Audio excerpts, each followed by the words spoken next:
আলাইকুম, আপনারা দেখছেন অপরাধ কণ্ঠ। আমি সাথে আছি নিউজ প্রেজেন্টার সামিয়া সরকার। নরসিংদী মাধবদীর পৌরসভার মেয়র, পৌর আওয়ামী লীগের সাধারণ সম্পাদক, তারুণ্যের অহংকার মোশাররফ হোসেন প্রধান মানিক জামাত বিএনপির তাণ্ডব লীলার প্রতিরোধ গড়ে তুললে প্রথমে অগ্নিসন্ত্রাস জামাত শিবির পালিয়ে যায়, কিন্তু কিছুক্ষণ পর তারা তাদের দূষরদের যুগ সাজসে এসে প্রতিরোধ গড়ে তোলেন এবং মেয়রের সোনালী টাওয়ারে তাণ্ডব চালিয়ে ব্যাপক ভাঙচুর, লুটপাট, অগ্নিসংযোগ করেন।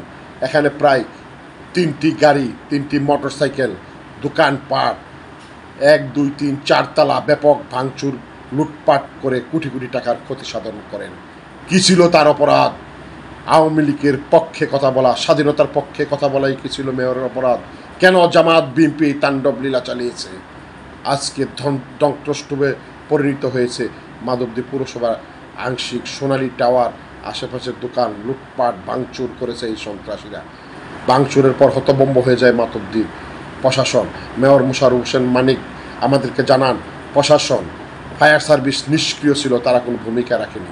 শুধু অগ্নিসন্ত্রাস জামাত শিবিরের বিরুদ্ধে প্রতিরোধ গড়ে তোলেন মেয়র মোশাররফ হোসেন প্রধান মানিক ও তার সহযোদ্ধা আওয়ামী লীগের একটি অংশ। মাধবদীর অন্যান্য আওয়ামী লীগ এবং সহযোগী সংগঠন তারা কোনো ভূমিকা রাখেনি। ধ্বংসস্তূপ দেখতে মাধবদীর মেয়র সোনালী টাওয়ার পরিদর্শন করছেন। পাশাপাশি তিনি আমাদেরকে এমনটা জানিয়েছেন, মাধবদী পৌরসভায় এবং পৌর এলাকায় কোনো জামাত শিবির রাজাকারের স্থান নেই। তিনি শরীরে রক্তবিন্দু দিয়ে হলো তা প্রতিরোধ করবেন।